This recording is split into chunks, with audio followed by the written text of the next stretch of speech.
Kinagagala kong ipakilala sa inyo ang dahilan ng pagsasalo-salong ito.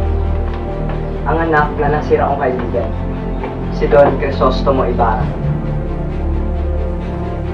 Namatay ang inyong ama sa loob ng bilangguan. Sa bilangguan? Patawarin mo ako. Ngunit at tahimik na buhay makamtan ko lamang pag dinalo na ako ng katarungan. Padre, kung maaari po itulungan kami.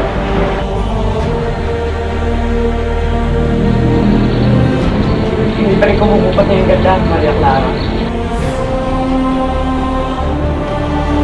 Ganyan ang nangyayari sa mga batang pinapadala sa Europa. Nagiging mayabang at mapagmataas.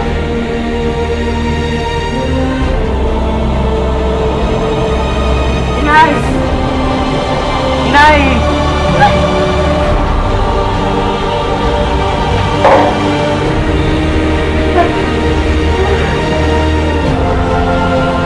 Kaya ako yung putol mo ang aking mga tao.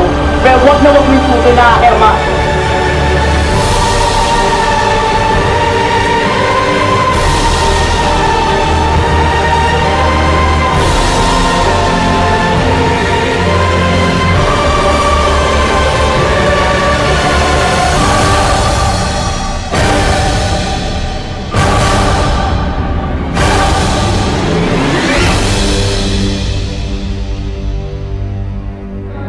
Ama ko,